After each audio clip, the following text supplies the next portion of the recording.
Good morning साथियों। MS ज्ञान academy के यूट्यूब प्लेटफॉर्म पर आप सभी का स्वागत है। देखिए, आज हम यहाँ पर करने वाले हैं यूपीएसआई के लिए जो वीकली मॉक टेस्ट आता है आरडब्ल्यूए के प्लेटफॉर्म पर, उसके जीएस प्रश्नों का हम 40 के 40 प्रश्नों का एनालिसिस करेंगे। तो ध्यान से वीडियो को देखेंगे और एंड तक बने रहेंगे। चलिए स्टार्ट करते हैं। प्रश्न नंबर 41 है आपका यहाँ पर। देखिए, 41 से 80 तक 40 प्रश्नों को दिया गया है, 1 से 40 तक हिंदी के प्रश्नों को दिया गया था। पहला प्रश्न है, निम्नलिखित में से कौन सा शिखर झारखंड का सबसे ऊंचा शिखर है। ठीक है, तो ऑप्शन है आपके पास कांगटो, गिरनार, अनाईमुड़ी और पारसनाथ। ठीक है, पूछ रहा है झारखंड का सबसे ऊंचा शिखर कौन सा है। ठीक है, तो झारखंड का सबसे ऊंचा शिखर यहाँ पर हो जाएगा पारसनाथ। इसके अलावा हम बात करें कांगटो, अरुणाचल प्रदेश का सबसे ऊंचा शिखर है हिमालय पर्वत का। गिरनार गुजरात में एक पर्वत श्रृंखला है और इसका सबसे ऊंचा शिखर है गोरखनाथ।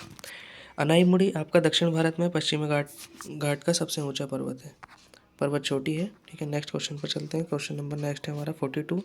भारत के 77वें गणतंत्र दिवस समारोह में मुख्य अतिथि कौन है।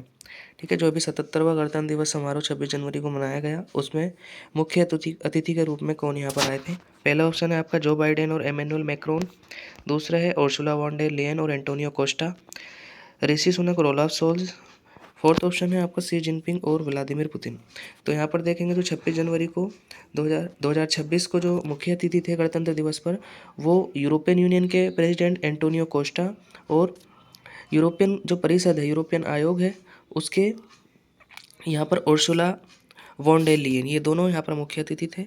तो आंसर आपका यहाँ पर हो जाएगा बी। ठीक है, चलिएगा नेक्स्ट क्वेश्चन पर चलते हैं। क्वेश्चन नंबर 43 है, भारतीय संविधान के निम्नलिखित में से किस अनुच्छेद में ग्राम पंचायतों का उल्लेख है। आर्टिकल 31, आर्टिकल 38, आपका 36 और 40। ठीक है, तो आर्टिकल 31 की अगर हम बात करें तो संपत्ति के मौलिक अधिकार को आर्टिकल 31 में रखा गया था, तो ये तो होगा नहीं। मौलिक अधिकार को हटा दिया गया संपत्ति के। ठीक है, आर्टिकल 38 में क्या है, राज्य लोक कल्याणकारी व्यवस्था बनाएगा। ठीक है, डीपीएसपी में राज्य के नीति निदेशक तत्वों में आर्टिकल 38 में ये है। आर्टिकल 36 में क्या है, राज्य की परिभाषा है। और आर्टिकल 40 में है आपका ग्राम पंचायतों का उल्लेख। ठीक है, तो आर्टिकल 40 इसका आंसर हो जाएगा। आगे बढ़ते हैं क्वेश्चन नंबर 44 पर। उत्तर प्रदेश के किस शहर में एक भूटानी मठ और अतिथि गृह का निर्माण किया जाएगा। लखनऊ, कानपुर, बरेली और वाराणसी। ठीक है, तो यहाँ पर आपका जो वाराणसी शहर है, यहाँ पर एक भूटानी मठ और अतिथि गृह का निर्माण किया जाएगा। इसका उद्देश्य क्या रहेगा, इसका उद्देश्य बौद्ध पर्यटन और भारत भूटान सांस्कृतिक संबंधों को बढ़ावा देना। ठीक है, बौद्ध पर्यटन और भारत भूटान सांस्कृतिक संबंधों को बढ़ावा देना इसका प्रमुख उद्देश्य है। तो क्वेश्चन नंबर 45 क्या होगा। चलते हैं आगे क्वेश्चन नंबर 45 पे। भारत के नियंत्रक एवं महालेखा परीक्षक के विषय में निम्नलिखित में से कौन सा कथन सही है। देखिए, भारत के नियंत्रक और महालेखा परीक्षक की अगर हम बात करें तो आर्टिकल 148 में भारत के नियंत्रक और महालेखा परीक्षक के पद का वर्णन किया गया है। ठीक है, भारत के संविधान के भाग 5 में। तो भारत के नियंत्रक और महालेखा परीक्षक करते क्या हैं, ये भारत के लेखा और लेखा विभाग के प्रमुख होते हैं और सभी लेखाओं की परीक्षा करते हैं। इवन ये राज्य सरकारों के लेखाओं की भी परीक्षा करते हैं। तो ऑप्शन देखेंगे यहाँ पर, पहला ऑप्शन क्या है आपका, उसे पद से हटाने की प्रक्रिया और आधार वे ही हैं जो उच्चतम न्यायालय के किसी न्यायाधीश को पद से हटाने के हैं। देखिए, ये एक संवैधानिक पद है। भारत के कंट्रोलर और ऑडिटर जनरल को अगर हमें उनके पद से हटाना है तो आपके संसद के किसी भी सदन में पहले प्रस्ताव लेकर के आया जाएगा। दोनों सदन से प्रस्ताव पारित अगर होता है विशेष बहुमत से, तो ही यहाँ पर जो है आपका कंट्रोलर ऑडिटर जनरल को पद से हटाया जा सकता है। तो पहला स्टेटमेंट सही है। दूसरा स्टेटमेंट क्या होगा यहाँ पर, दूसरा स्टेटमेंट है वह उस प्रारूप को विहित करता है जिसमें संघ और राज्यों की लेखाएं रखी जानी है। ठीक है, तो यहाँ पर ये भी सही है क्योंकि संघ और राज्य दोनों की लेखाओं का वो प्रारूप तय करता है। तो आंसर यहाँ पर हो जाएगा आपका both 1 and 2, B C option is the correct option. ठीक है, चलिए आगे बढ़ते हैं। क्वेश्चन नंबर हमारा नेक्स्ट क्या है, नेक्स्ट है आपका 46 में क्या है, भारतीय न्याय संहिता 2023 के अनुसार पहचान आधारित कारणों पर भीड़ द्वारा की गई हत्या के लिए क्या दंड निर्धारित किया गया है। देखिए, बीएनएस जो है भारतीय न्याय संहिता 2023, ये इंडियन पीनल कोड आईपीसी 1860 को रिप्लेस करता है। ठीक है, 2024 1 जुलाई को ये लागू होता है और इसकी जो धारा 103 है, धारा 103 जो है हत्या से संबंधित है। अब हम देखेंगे यहाँ पर प्रश्न में हमारे भीड़ द्वारा हत्या। ठीक है, धारा 103 आपकी हत्या से संबंधित है। धारा 103 एक तो व्यक्तिगत हत्या है और धारा 103 2 की अगर हम बात करेंगे तो यहाँ पर भीड़ द्वारा हत्या किए जाने से संबंधित प्रावधान दिए गए हैं। अगर भीड़ द्वारा हत्या की जाती है तो वहाँ पर जो लोगों को 7 वर्ष या आजीवन कारावास हो सकता है। तो आंसर क्या हो जाएगा यहाँ पर, ऑप्शन ए 7 वर्ष तक का कारावास। ठीक है, चलिएगा नेक्स्ट क्वेश्चन है यहाँ पर, भ्रष्टाचार निवारण अधिनियम वर्ष में पारित किया गया। जो भ्रष्टाचार निवारण अधिनियम है वो किस वर्ष पारित किया गया? 1955 है क्या, 1988, 1986, 1950? देखिए 1955 की अगर हम बात करें तो नागरिकता अधिनियम 1955 का होता है। 1988 में ही भ्रष्टाचार निवारण अधिनियम पारित किया गया, आंसर हो जाएगा आपका 1988। इसके अलावा 1986 में कौन सा अधिनियम है? स्त्री अशिष्ट प्रतिरूपण अधिनियम है, और एक है पर्यावरण संरक्षण अधिनियम 1986। चलिए आगे बढ़ते हैं, क्वेश्चन नंबर 48 क्या है? What is the full form of PROM? PROM की फुल फॉर्म बताइए। ऑप्शन नंबर ए है आपका program read only memory, second पर है primary read only memory, third पर है programmable read only memory, and fourth पर है प्रोग्राम रीड आउटपुट मेमोरी। तो आंसर यहाँ पर हो जाएगा आपका प्रोम की जो फुल फॉर्म है वो क्या है? Program read only memory. Next question पर चलेंगे, क्वेश्चन नंबर 49 है, सूचना प्रौद्योगिकी अधिनियम में परिकल्पित ई गवर्नेंस को अपनाया गया। देखिए सूचना प्रौद्योगिकी अधिनियम कब का है? सन 2000 का, IT एक्ट भी हम इसको कहते हैं। ठीक है, इसमें ई गवर्नेंस के लिए किस अप्रोच को यहाँ पर अपनाया गया है? तो यहाँ पर आंसर हो जाएगा आपका कार्यात्मक तुल्यता दृष्टिकोण, फंक्शनल इक्विवेलेंस अप्रोच। तो डी ऑप्शन यहाँ पर करेक्ट हो जाएगा। आगे चलते हैं नेक्स्ट क्वेश्चन पर, क्वेश्चन नंबर 50 हमारा क्या है? ब्रिटिश संसद के कौन से अधिनियम ने कलकत्ता में सर्वोच्च न्यायालय की स्थापना करने की व्यवस्था की? देखिएगा यहाँ पर हम बात करेंगे कलकत्ता में जो सर्वोच्च न्यायालय स्थापित हुआ था वो आपके 1773 के रेगुलेटिंग एक्ट से स्थापित हुआ था। आंसर यहाँ पर हो जाएगा आपका, ठीक है, सी। ठीक है, कलकत्ता के फोर्ट विलियम जो आपका प्लेस था वहाँ पर सर्वोच्च न्यायालय की स्थापना की गई थी, और यहाँ पर सर एलिजा इम्पे इसके मुख्य न्यायाधीश थे। ठीक है, 3 अन्य न्यायाधीश और थे इसमें, ले मैस्त्रे, रॉबर्ट चैम्बर्स एंड हाइड, ये 3 अन्य न्यायाधीश थे, और इनका कार्यकाल जो था वो आजीवन था, कार्यकाल कोई यहाँ पर लिमिटेड नहीं था। क्वेश्चन नंबर आपका 51 है, किस प्रकार की मिट्टी प्रकृति में स्व जुताई वाली मिट्टी है? काली मिट्टी, लाल और पीली मिट्टी, लेटराइट मिट्टी या जलोढ़ मिट्टी? ठीक है, तो यहाँ पर सेल्फ प्लफिंग मिट्टी कौन सी होती है? जो स्व जुताई का काम होती है, क्योंकि इसकी नमी धारण करने की क्षमता बहुत अधिक होती है। तो यहाँ पर इस मिट्टी का जो नाम है वो काली मिट्टी है। इसको रेगुर मिट्टी भी कहा जाता है, और कपास की खेती के लिए बहुत ज़्यादा उपयोगी होती है। ठीक है, और भारत के पश्चिमी क्षेत्र में पाई जाती है, महाराष्ट्र, गुजरात, ठीक है, और दक्षिणी मध्य प्रदेश वाले क्षेत्र में ये पाई जाती है। इसको, ठीक है, कपास के लिए जाना जाता है, कपास के उत्पादन के लिए। क्वेश्चन नंबर 52 है, मोटर वाहन दुर्घटना निधि को मोटर वाहन संशोधन अधिनियम में प्रस्तुत किया गया। अब बात करेंगे यहाँ पर मोटर वाहन अधिनियम आपका कब का है? मोटर व्हीकल्स एक्ट भी हम इसको कहते हैं। तो मोटर वाहन जो अधिनियम है वो आपका 1988 का है। ठीक है, इसमें 2019 में क्या किया गया? मोटर वाहन दुर्घटना निधि। ठीक है, तो मोटर व्हीकल एक्सीडेंट फंड था, इसको यहाँ पर शामिल किया गया। तो आंसर आपका हो जाएगा 2019, D option is the correct option. और इसको लागू किया गया है 1 सितंबर 2019, और मोटर वाहन अधिनियम की धारा 164B में इस निधि को जो है रखा गया है। तो यहाँ पर धारा अगर पूछ ली जाए तो 164B होगा। इसको कब लागू किया गया है? 1 सितंबर 2019।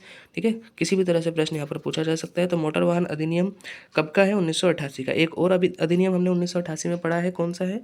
आपका भ्रष्टाचार निवारण अधिनियम। तो ध्यान रखना है, 2 अधिनियम आपका 1988 के यहाँ पर हो गए। क्वेश्चन नंबर 53 क्या होगा? सूचना का अधिकार अधिनियम 2005 की किस धारा के तहत तीसरे पक्ष की जानकारी के लिए अनुरोध किया जाएगा? ठीक है, तो सूचना का अधिकार अधिनियम 2005 का है, तीसरे पक्ष की जानकारी के लिए अनुरोध किया जाएगा। किस धारा में इसका प्रावधान किया गया है? तो धारा 11 में इसका प्रावधान किया गया है। सूचना का अधिकार अधिनियम कब का है? ये 2005 का। तो यहाँ पर सेक्शन 11 धारा 11 इसका आंसर हो जाएगा। क्वेश्चन नंबर 54 को देखेंगे। 1947 में भारत का पहला प्रधानमंत्री किसके द्वारा नियुक्त किया गया था? देखिए, जब 1947 में भारत को स्वतंत्रता प्राप्त हुई तो अंतरिम सरकार का गठन किया गया यहाँ पर, और भारत के पहले प्रधानमंत्री पंडित जवाहरलाल नेहरू बने। और इनको किसके द्वारा नियुक्त किया गया था? इनको भारत के गवर्नर जनरल उस समय लॉर्ड माउंटबेटन के द्वारा नियुक्त किया गया था। तो A option is the correct option. Answer यहाँ पर हो जाएगा आपका ए, गवर्नर जनरल। ठीक है, स्वतंत्र भारत के पहले गवर्नर जनरल लॉर्ड माउंटबेटन थे। ठीक है, नेक्स्ट क्वेश्चन पर बात करेंगे। क्वेश्चन नंबर 55, निम्नलिखित में से किसे संसद के दोनों सदनों में बोलने और कार्यवाही में भाग लेने का अधिकार है किंतु वह मत देने के लिए अधिकृत नहीं है?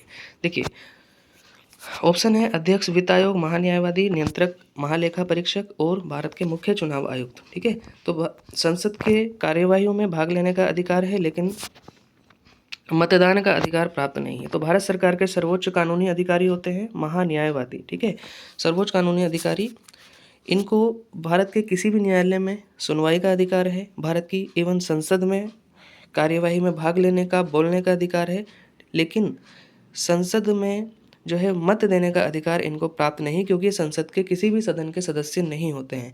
भारत के महान्यायवादी के पद का प्रावधान आर्टिकल 76 में किया गया है, और इनको जो ये विशेष अधिकार मिलते हैं संसद की कार्यवाही में भाग लेने का, वो आर्टिकल 88 से मिलता है। तो आंसर यहाँ पर आपका हो जाएगा भारत के महान्यायवादी, बी ऑप्शन बिल्कुल एकदम करेक्ट हो जाएगा। ठीक है, आगे बढ़ते हैं नेक्स्ट क्वेश्चन पर। क्वेश्चन नंबर हमारा, इसका आंसर बी हो गया है, भारत के महान्यायवादी। ठीक है, नेक्स्ट क्वेश्चन क्या है, 56, गांधी जी चंपारण क्यों गए थे? देखिए 1915 में 9 जनवरी 1915 गांधी जी दक्षिण अफ्रीका से भारत लौटते हैं, और कुछ समय के अंतराल के बाद क्या होता है 1917 में, ठीक है, 1917 में राजकुमार शुक्ल के आमंत्रण पर वो चंपारण पहुंचते हैं। ठीक है, चंपारण क्यों गए? क्योंकि चंपारण में ब्रिटिश सरकार ने भूमि के 3/20 हिस्से पर, यानी जो आपका 3/20 हिस्सा था उस पर नील की खेती करना जो है अनिवार्य कर दिया था। ठीक है, दबावपूर्वक जो है किसानों से नील की खेती कराई गई 3/20 हिस्से पर। इस प्रथा को तिनकठिया व्यवस्था भी कहा गया था। ठीक है, इसीलिए गांधी जी वहाँ पर गए, और गांधी जी का यह भारत में पहला जो है यहाँ पर सत्याग्रह था 1917 का। तो आंसर यहाँ पर क्या हो गया, नील की खेती करने वालों की शिकायतों की जाँच पड़ताल करने के लिए, सी ऑप्शन एकदम करेक्ट हो जाएगा। क्वेश्चन नंबर 57 क्या है, निम्नलिखित में से किस एक स्मारक को पूर्व में अखिल भारतीय युद्ध स्मारक के रूप में जाना जाता था? ठीक है, ऑल इंडिया वार मेमोरियल के नाम से किसको जाना जाता था? Gateway of India, India gate, आपका चार मीनार या लाल किला? देखिए गेटवे ऑफ इंडिया कहाँ पर है? ये मुंबई में है। इंडिया गेट दिल्ली में स्थित है, नई दिल्ली में। चार मीनार हैदराबाद में, और लाल किला ये भी दिल्ली में अवस्थित है। ठीक है, लेकिन किसको अखिल भारतीय युद्ध स्मारक के रूप में जाना जाता था? तो यहाँ पर भारत के जिन सैनिकों ने प्रथम विश्व युद्ध में अपनी जान गंवाई थी, लगभग 70,000 से अधिक सैनिक भारत के मारे गए थे, तो उन्हीं के स्मरण में यहाँ पर इंडिया गेट बनवाया गया था। ठीक है, इसको पहले अखिल भारतीय युद्ध स्मारक के नाम से जाना जाता है, और इंडिया गेट का जो उद्घाटन हुआ था वो कब हुआ था? 12 फरवरी 1931 ईस्वी को। ठीक है, एडविन लुटियंस ने इसको डिज़ाइन किया था। Next question, question number 58, polio बीमारी किसकी वजह से होती है? जीवाणु, कवक, विषाणु या कृमि? देखिए पोलियो वायरस होता है एक, तो पोलियो वायरस से होती है पोलियो बीमारी। होता क्या है इसमें, तंत्रिका तंत्र बच्चों का प्रभावित होता है, 5 साल से कम उम्र के बच्चों को बहुत अधिक प्रभावित करता है। दूषित जल के सेवन से, संक्रमित व्यक्ति द्वारा दूषित जल के सेवन से यह अत्यधिक होता है। तो आंसर यहाँ पर हो जाएगा विषाणु यानी वायरस। नेक्स्ट क्वेश्चन है, हुंड्रू जलप्रपात निम्नलिखित में से किस नदी के किनारे पर स्थित है? हुंड्रू जलप्रपात आपका दामोदर, सोन, महानदी या स्वर्णरेखा नदी? तो हुंड्रू जलप्रपात आपका झारखंड में अवस्थित है, और स्वर्णरेखा नदी पर अवस्थित है। झारखंड के रांची में ये जलप्रपात स्थित है। तो आंसर हो जाएगा यहाँ पर आपका स्वर्णरेखा। ठीक है, स्वर्णरेखा नदी, इसको सुवर्ण रेखा भी कहते हैं। क्वेश्चन नंबर 60 क्या है, भारतीय संविधान की किस अनुसूची के तहत सर्वोच्च न्यायालय के न्यायाधीशों के शपथ या प्रतिज्ञान के प्रारूप का उल्लेख किया गया है? देखिए अनुसूची की अगर हम बात करेंगे तो भारत के संविधान में मूल रूप से 8 अनुसूचियाँ थी, और वर्तमान में कितनी है? वर्तमान में बढ़कर के ये 12 हो गई। 4 अनुसूचियों को समय समय पर संशोधन के माध्यम से जोड़ा गया है। पूछ रहा है कि किस अनुसूची में शपथ या प्रतिज्ञान से संबंधित प्रावधान है? भारत के संविधान के पहली अनुसूची में क्या है? संघ और उसके राज्य क्षेत्र से संबंधित प्रावधान है। दूसरी अनुसूची में क्या है? प्रतिष्ठित जो पदाधिकारी हैं उनके वेतन भत्तों से संबंधित, अलाउंसेंस से संबंधित प्रावधान किए गए हैं। और भारतीय संविधान की तीसरी अनुसूची में क्या है? भारत के सर्वोच्च न्यायालय के न्यायाधीशों और अन्य अनेक पदाधिकारियों की शपथ से संबंधित या प्रतिज्ञान से संबंधित प्रावधान किए गए। तो तीसरी अनुसूची यहाँ पर इसका आंसर हो जाएगा। चौथी अनुसूची में क्या है? तो चौथी अनुसूची में राज्यसभा में जो है राज्यों की सीटों का बंटवारा, उससे संबंधित प्रावधान किए गए। क्वेश्चन नंबर 61, भारतीय नागरिक सुरक्षा संहिता 2023 BNSS 2023 को लोकसभा में प्रस्तुत किए जाने के बाद इसे संसद के किस निकाय द्वारा जांचा गया है? ठीक है, जो यहाँ पर गुलामी की एक निशानी थी, यहाँ पर भारतीय एक आपका था Indian penal code, criminal procedure code और इंडियन एविडेंस एक्ट, इन तीनों को रिप्लेस कर दिया गया है। ठीक है, तो जो यहाँ पर भारतीय नागरिक सुरक्षा संहिता लाई गई 2023, ये जब लोकसभा में पेश हुआ तो इसको संसद की किस समिति ने जांच किया था? देखिए जो BNSS है आपका, ये गृह मंत्रालय के अधीन आता है, तो गृह मामलों संबंधित स्थायी समिति ने ही इसको यहाँ पर जांच किया था। तो आंसर हो जाएगा यहाँ पर गृह standing committee on home affairs. ठीक है, और ये लागू कब हुआ है? आपका 1 जुलाई 2024 को ये लागू हुआ है, भारतीय नागरिक सुरक्षा संहिता। ये चलिए आगे बढ़ते हैं। भारतीय संविधान का अनुच्छेद 350A से संबंधित है। देखिए भारतीय संविधान का जो भाग 17 है वो राजभाषाओं से संबंधित है, और आर्टिकल यहाँ पर 343 से 351 तक भाषा से संबंधित प्रावधान है, राजभाषा से संबंधित प्रावधान है। इसी में बीच में आता है आर्टिकल 350A, ठीक है। 350 में क्या है यहाँ पर, भाषाई अल्पसंख्यकों के लिए विशेष अधिकारी, प्राथमिक स्तर पर मातृभाषा में शिक्षा की सुविधाएं, हिंदी भाषा के विकास के लिए निर्देशन, भारत के उच्चतम न्यायालय और उच्च न्यायालयों में प्रयोग होने वाली भाषा, ठीक है। तो आर्टिकल 350A जो है यहाँ पर प्राथमिक स्तर पर मातृभाषा में शिक्षा की सुविधाएं देने का प्रावधान करता है, ठीक है, आर्टिकल 350A। क्वेश्चन नंबर हमारा 63 क्या होगा, 63 होगा आपका BNSS की धारा 169 के अनुसार संज्ञेय अपराध की सूचना मिलने पर पुलिस अधिकारी क्या करेगा। देखिए संज्ञेय अपराध क्या होता है, जिस अपराध के तहत पुलिस अधिकारी बिना वारंट के किसी व्यक्ति को गिरफ्तार कर सकता है उनको हम संज्ञेय अपराध कहते हैं। संज्ञेय अपराध की श्रेणी में कौन कौन से अपराध आते हैं आपके, हत्या, बलात्कार, चोरी, डकैती, ये सभी मामले संज्ञेय अपराध होते हैं, यानी कॉग्निजेबल ऑफेंसेस होते हैं। इसके मामले में क्या करेगा पुलिस अधिकारी, स्वयं उसको रोकेगा, कनिष्ठ अधिकारी को उसे रोकने के लिए भेजेगा, मजिस्ट्रेट को सूचना देगा या उपयुक्त सभी, ठीक है। तो जो उसके सीनियर अधिकारी होंगे, ठीक है, जो सीनियर ऑफिसर होंगे उनको उसे रोकने के लिए भेजेगा, send junior officer to prevent it, ठीक है। यहाँ पर आंसर हो जाएगा बी, स्वयं तो बिल्कुल नहीं रोकेगा, ना ही मजिस्ट्रेट को सूचना देगा, पहले उसका काम होगा सीनियर अधिकारी को उसे रोकने के लिए भेजना। चलिए 64 क्या होगा, निम्नलिखित में से किस संवैधानिक संशोधन अधिनियम के कारण वस्तु एवं सेवा कर परिषद का गठन हुआ, गुड्स एंड सर्विस टैक्स, ठीक है, GST, one nation one tax की दिशा में ये प्रावधान भारत में लाया गया। 2016 में संसद में बिल पेश किया और 2017 में ये पारित हो जाता है। 101वां संवैधानिक संशोधन अधिनियम बन करके, ठीक है, ये यहाँ पर संविधान में एक महत्वपूर्ण सुधार करता है, ठीक है, वन नेशन वन टैक्स के तहत GST। तो आर्टिकल 279A जोड़ा गया, इसमें GST परिषद का प्रावधान किया गया। और GST परिषद के जो अध्यक्ष होते हैं वो कौन होते हैं, वित्त मंत्री होते हैं भारत के। भारत में राष्ट्रीय बालिका दिवस कब मनाया गया, ठीक है, 65 है आपका, 22 जनवरी, 23 जनवरी, 24 जनवरी या फिर आपका 25 जनवरी, ठीक है। तो बालिका दिवस जो आपका मनाया गया है वो कब मनाया गया है, 24 जनवरी। 24 जनवरी को उत्तर प्रदेश स्थापना दिवस भी मनाया जाता है, ठीक है। और उत्तर प्रदेश स्थापना दिवस के अवसर पर इस साल उत्तर प्रदेश के 5 निवासियों को उत्तर प्रदेश गौरव सम्मान दिया गया है, ठीक है, जिनमें महत्वपूर्ण नाम है आपका शुभांशु शुक्ला जो कि स्पेस पर गए थे, और दूसरे स्थान पर आते हैं फिजिक्स वाला के अलख पांडे, ठीक है। नेक्स्ट क्वेश्चन है आपका 66, अगस्त 2025 में उत्तर प्रदेश मंत्रिमंडल ने किस देश में उच्च शिक्षा के लिए एक छात्रवृत्ति योजना मंजूरी दी है, ठीक है। देखिए उत्तर प्रदेश के मंत्रिमंडल ने ब्रिटेन में छात्रों को उच्च शिक्षा के लिए, हायर एजुकेशन के लिए जो छात्रवृत्ति का प्रावधान किया है। तो आंसर यहाँ पर हो जाएगा आपका Britain, D option is the correct option. Next है हमारा 67, मूल संविधान में किसी मौलिक कर्तव्य का उल्लेख नहीं था, क्योंकि देखिए फंडामेंटल ड्यूटीज मूल संविधान में ये उपस्थित नहीं थे। 1976 में 42वें संवैधानिक संशोधन अधिनियम के द्वारा सरदार स्वर्ण सिंह समिति की सिफारिश पर इनको संविधान में इंट्रोड्यूस किया गया और USSR के संविधान से इनको लिया गया है। देखिए मूल रूप से इनको संविधान में क्यों नहीं रखा गया है, कि जो हमारे संविधान निर्माता थे वो भारत के नागरिकों से ये अपेक्षा करते थे कि जो हमारे नागरिक हैं, ठीक है, वो स्वेच्छा से इन अपने कर्तव्यों का पालन करेंगे, ठीक है। लेकिन ऐसा नहीं हो सका। 1976 आते आते ये आवश्यकता महसूस होने लगी कि भारत में अब हमें मौलिक कर्तव्यों को शामिल करना चाहिए। तो ये अपेक्षा की जाती थी कि देश के नागरिक अपने कर्तव्यों को स्वेच्छा से पालन करेंगे। तो सी ऑप्शन यहाँ पर करेक्ट हो जाएगा, ठीक है। 1976 में 10 मौलिक कर्तव्य शामिल किए गए थे और वर्तमान में 11 मौलिक कर्तव्य हैं। 11वां कब शामिल किया गया, 11वां 86वें संवैधानिक संशोधन अधिनियम 2002 में शामिल किया गया है, जो कि शिक्षा से संबंधित है। क्वेश्चन नंबर 68 है, दंडादेश जो मजिस्ट्रेट दे सकेंगे का वर्णन BNSS की किस धारा में। देखिए जो मजिस्ट्रेट जो भी यहाँ पर सेंटेंस पास करते हैं, ठीक है, यानी कि जो भी दंड देते हैं किसी भी अपराधी को, वो धारा BNSS भारतीय नागरिक सुरक्षा संहिता की किस धारा के अकॉर्डिंग देते हैं, ठीक है। तो यहाँ पर क्या हो जाएगा आपका यहाँ पर आंसर, धारा 23 के अकॉर्डिंग ये जो है सज़ा सुनाई जाती है, धारा 23 के अकॉर्डिंग। सी ऑप्शन यहाँ पर करेक्ट हो जाएगा। आगे बढ़ते हैं क्वेश्चन नंबर 69, निम्नलिखित में से कौन सी समिति औद्योगिक लाइसेंसिंग नीति जांच से जुड़ी है। तो औद्योगिक लाइसेंसिंग की अगर हम बात करें तो 1967 में दत्त समिति स्थापित की गई थी डॉक्टर सुबिमल दत्त की अध्यक्षता में। इसी ने ही जो है औद्योगिक लाइसेंसिंग की जांच की थी। बाद में औद्योगिक लाइसेंसिंग प्रणाली की यहाँ पर समीक्षा की हजारी समिति ने, ठीक है। तो हजारी समिति भी औद्योगिक लाइसेंसिंग से ही संबंधित है, लेकिन दत्त समिति ने इसकी जांच की थी, तो आंसर हो जाएगा आपका दत्त समिति, ठीक है। नेक्स्ट, गाडगिल समिति किससे संबंधित है? ये पश्चिमी घाट से संबंधित है, ठीक है, पश्चिमी घाट, और यहाँ पर पंचायतों से संबंधित है।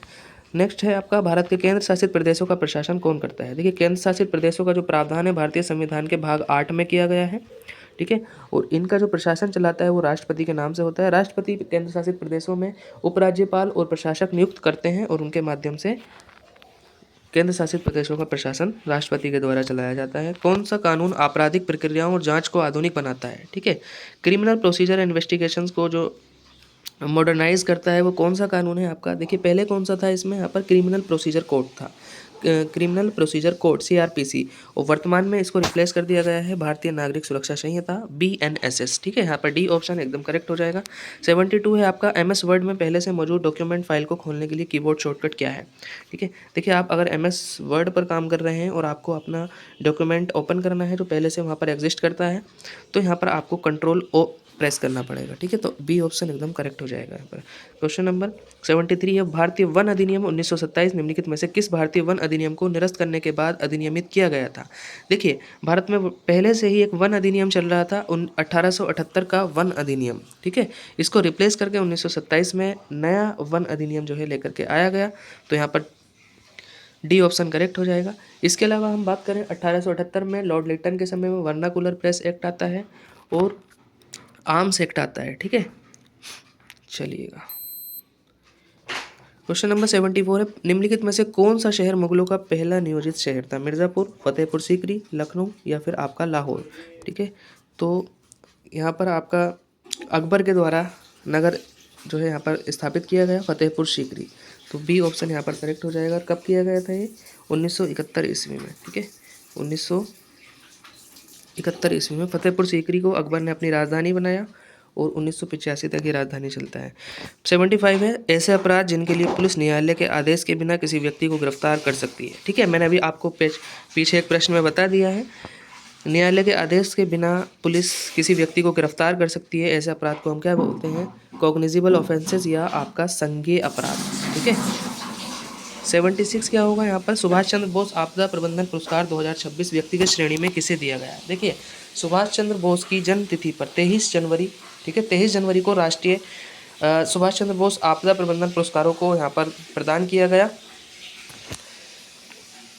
किस किस को दिया गया? देखिए, संस्थागत श्रेणी में दिया गया है सिक्किम राज्य आपदा प्रबंधन प्राधिकरण को, और व्यक्तिगत श्रेणी में दिया गया है कर्नल सीता अशोक, ठीक है, शॉल्के को। तो यहाँ पर आपका ए ऑप्शन एकदम करेक्ट हो जाएगा।